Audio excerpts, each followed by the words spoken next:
ರಾತ್ರಿಯ ವೇಳೆ ರಸ್ತೆಗಳು, ಪಾದಚಾರಿ ಮಾರ್ಗಗಳು ಮತ್ತು ಸಾರ್ವಜನಿಕ ಸ್ಥಳಗಳಲ್ಲಿ ಗೋಚರತೆಯನ್ನು ಹೆಚ್ಚಿಸಿ ಅಪಘಾತಗಳನ್ನು ತಡೆಯಲು ಮತ್ತು ಭದ್ರತೆಯನ್ನು ಒದಗಿಸಲು ಬೀದಿ ದೀಪಗಳು ಅತ್ಯಗತ್ಯವಾಗಿವೆ.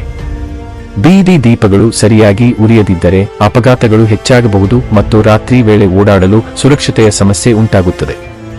ಹೌದು, ಸ್ಮಾರ್ಟ್ ಸಿಟಿ ಎಂದು ಕರೆಯಲ್ಪಡುವ ಹುಬ್ಬಳ್ಳಿ ಧಾರವಾಡದಲ್ಲಿ ಕೆಲವು ಕಡೆ ರಸ್ತೆಗಳು ಹದಗೆಟ್ಟು ಹೋಗಿದ್ದರೆ ಇನ್ನು ಕೆಲವು ಕಡೆ ಬೀದಿ ದೀಪಗಳು ಕೆಟ್ಟು ಹೋಗಿವೆ. ಹೀಗೆ ಒಂದಿಲ್ಲೊಂದು ಸಮಸ್ಯೆಯಿಂದ ಹುಬ್ಬಳ್ಳಿ ಧಾರವಾಡದ ಜನತೆ ನಿತ್ಯ ಸಂಕಷ್ಟ ಪಡುತ್ತಿರುವುದಂತೂ ಸುಳ್ಳಲ್ಲ.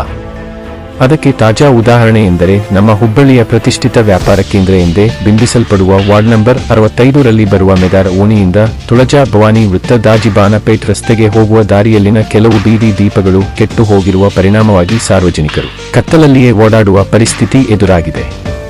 ಈಗಾಗಲೇ ಮಳೆ ಪ್ರಾರಂಭವಾಗಿದ್ದು ಸಾರ್ವಜನಿಕರು, ಪಾದಚಾರಿಗಳು ಹಾಗೂ ವಾಹನ ಸವಾರರು ಕತ್ತಲಲ್ಲಿ ಓಡಾಡುವುದಕ್ಕೆ ಆತಂಕ ಪಡುವ ಪರಿಸ್ಥಿತಿ ಎದುರಾಗಿದೆ.